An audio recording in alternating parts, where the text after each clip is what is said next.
Allez les Bleus!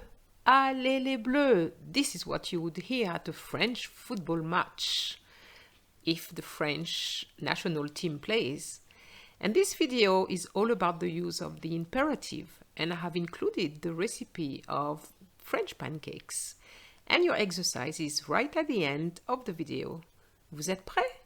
C'est parti!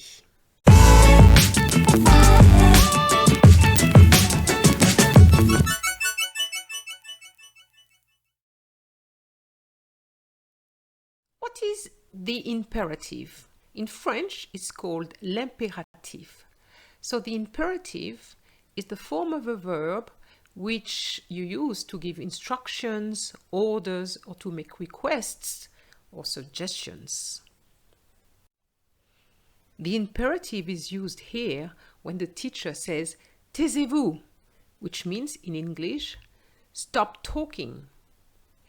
And as you can see here, you do not have any pronouns. You don't have you stop talking. It's just the verb on its own. The main thing to remember is that unlike the present tense, where you have 6 persons, the imperative form only has 3 persons. So the first one will be one to give a command to one person you know. In the present tense, you usually use the tu form. Then to one person you don't know, so that's going to be more formal, or to more than one person. And the last one will be just to yourself and others. And that's when we say let's. So in this case, parlons would mean let's talk. So you can see here that parle, parler, parlons come from the present tense of parler. The first person, though, doesn't have the S which we have in the tu form. Okay, so you need to remember to remove the S if you are conjugating an ER verb in the imperative. Now, you may have noticed that I put nous right at the end. When you conjugate in the present tense, normally nous comes before the vous, but I thought that it would be much easier to do it that way. A command to one person, a command to more than one person, and then the command including yourself. So if you know the conjugation of a verb, an IR regular verb in the present tense, then you know the form of the imperative because it's the same as you can see here. Fini, finissez, finissons.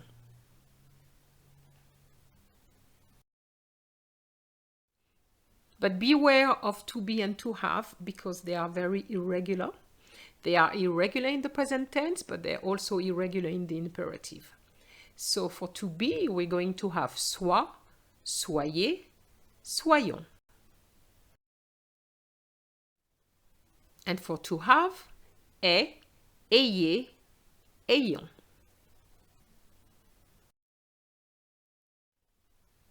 With faire, which means to do or to make, we're going to have fait, faites, faisons.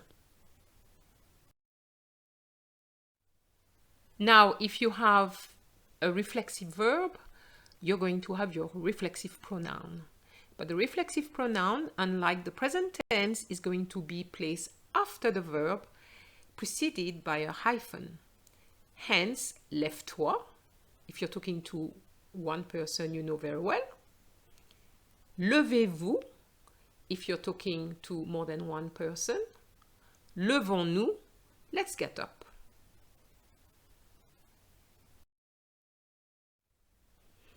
Here are some phrases which I would advise you to learn by heart. Vas-y, go on.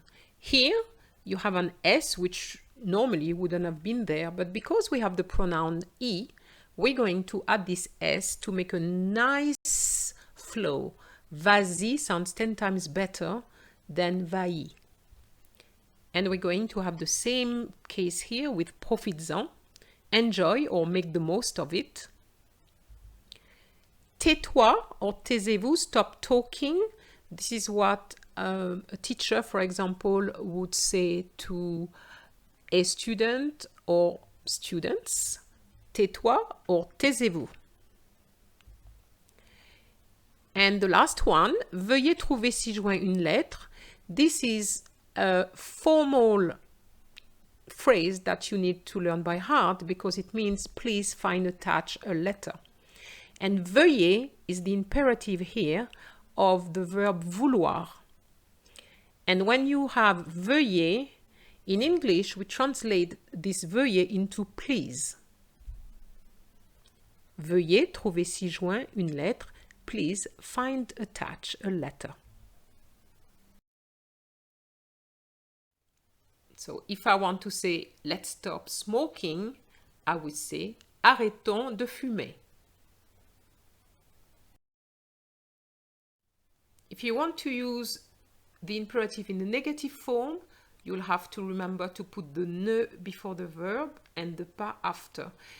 In fact, it's the same thing as the present tense. So here, ne dors pas, don't sleep. N'aie pas peur, don't be afraid. Ne viens pas, don't come. And these are the two forms I've been using, so I would say things like that to someone I know.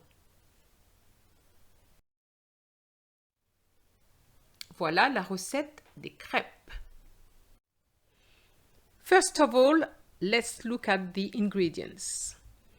Alors, 250 g de farine. Farine is flour. 4 œufs, 4 eggs, une pincée de sel, a pinch of salt, half a liter of milk and demi-litre de lait.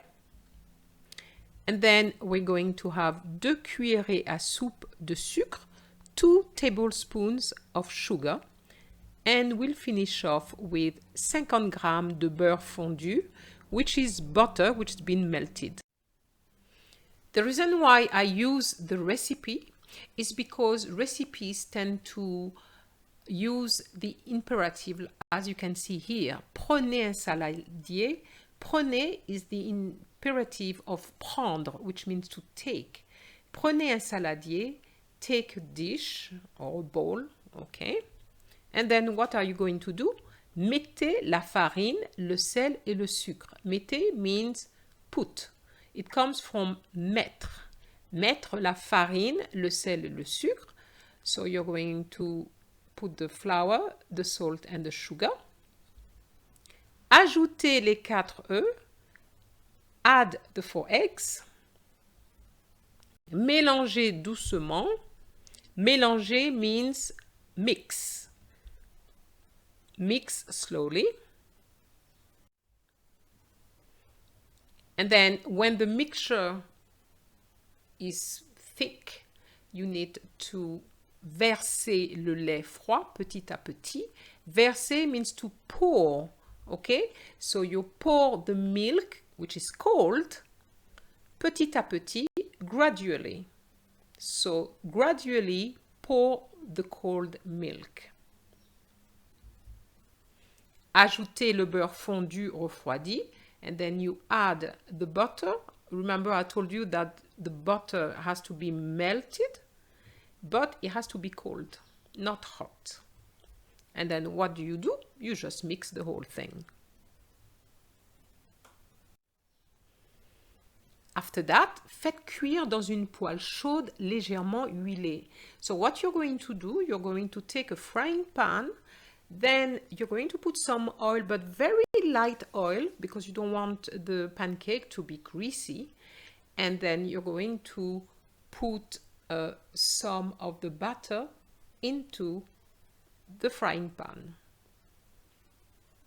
Faites cuire dans une poêle chaude légèrement huilée. And after 1 minute, et voilà! Now a little exercise for you, a translation exercise.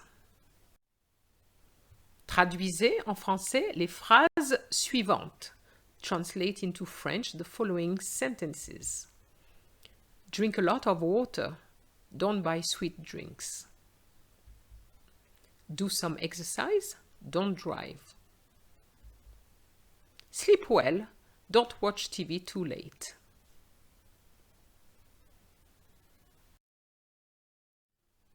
Voici les réponses. So the first one is bois or buvez. So I'm going to put the two forms. Beaucoup d'eau. N'achète pas or n'achetez pas de boissons sucrées. Number 2. Fais or faites de l'exercice. Ne conduis pas or ne conduisez pas. And the last one. Dors or dormez bien. Ne regarde pas ou ne regardez pas la télé trop tard. Did you get it? Bravo if you did. This is the best way for you to thank me. Au revoir!